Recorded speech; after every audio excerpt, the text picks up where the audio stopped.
નમસ્તે બાળ મિત્રો, આજે આપણે ડિસેમ્બર મહિનાની ચોપડીની અંદર આપણે તે અભ્યાસક્રમનું પુનરાવર્તન કરવાનું છે, જેનામાં આપણે આજે મહાવરો કરવાનો છે.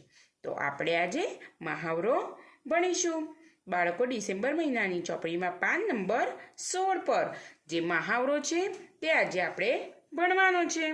તો આપણે એની અંદર ચાલેલ મૂળાક્ષરોનું પુનરાવર્તન કરવાનું છે. તો બધા બાળકો મારી સાથે સાથે મૂળાક્ષર લખશે. મૂળાક્ષર આપેલો છે એની બાજુમાં ખાલી ખાનું છે, તો તમારે તે મૂળાક્ષર સરસ અક્ષરે બાજુના ખાનામાં લખવાનો છે. તો પહેલો મૂળાક્ષર કયો છે? અણ, ફેણનો અણ. નીચે કયો મૂળાક્ષર છે? કમળનો ક. નીચે કયો મૂળાક્ષર છે?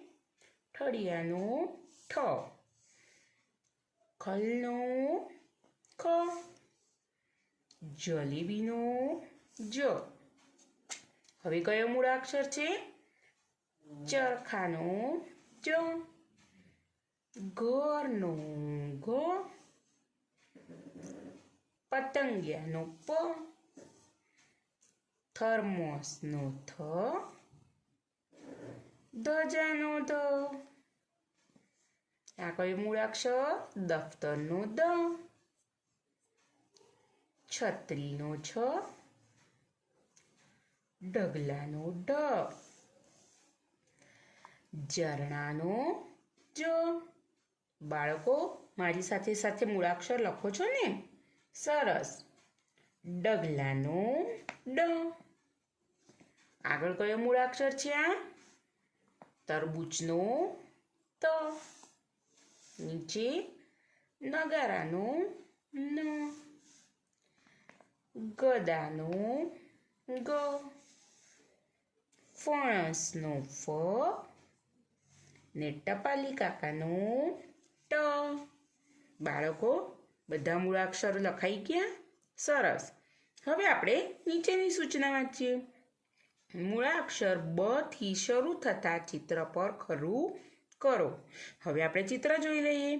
પહેલું ચિત્ર શાનું છે? જામફળનું. બીજું ચિત્ર બકરીનું. ત્રીજું ચિત્ર છે નગારાનું. ચોથું ચિત્ર છે બગલાનું. હવે સૂચના વાંચીએ. બ થી શરૂ થતા શબ્દ, જેમાં આવે બકરી અને બગલો. તો તમારે આ ગોળની અંદર ખરાની નિશાની કરવાની છે.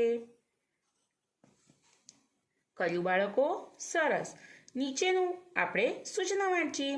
મૂળાક્ષર ભ થી શરૂ થતા ચિત્ર પર ખરું કરો. આ શું છે? ભમરાનો ભ. પતંગનો પ. ભમરડાનો ભ.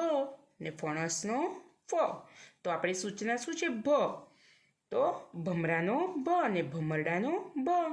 તો આ બંને ગોળની અંદર આપણે ખરું કરવાનું છે. બાળકો, CWનું પાન લખ્યું આપણે. આની સામેનું પાન 17 નંબરનું HWનું છે, તે તમારે ચોપડીમાં કરવાનું છે. અને વાલીશ્રીને નમ્ર વિનંતી કે બાળકને આ પ્રમાણેના ચિત્ર નોટબુકની અંદર, જે ગુજરાતીની લેસનની નોટબુક છે તેની અંદર દોરીને આપે, જેથી બાળક તેને ઓળખે અને ત્યાં આગળ ખરાની નિશાની કરે. અને મૂળાક્ષરો લખીને આપો, અને બાજુના ખાલી ખાનામાં બાળકો સરસ અક્ષરે મૂળાક્ષર લખશે, જેથી તેમનું ચાલેલ અભ્યાસક્રમનું પુનરાવર્તન થશે.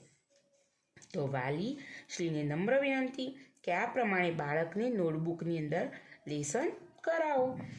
આ તમારે નોટબુકની અંદર ચિત્ર પણ દોરવાના છે, અને આ પ્રમાણે મૂળાક્ષર પણ લખીને આપવાના છે. આવતા વિડીયોમાં આપણે ફરી મળીશું. ત્યાં સુધી બધા બાળકો ઘરે રહો, સ્વસ્થ રહો. આવજો બાળકો.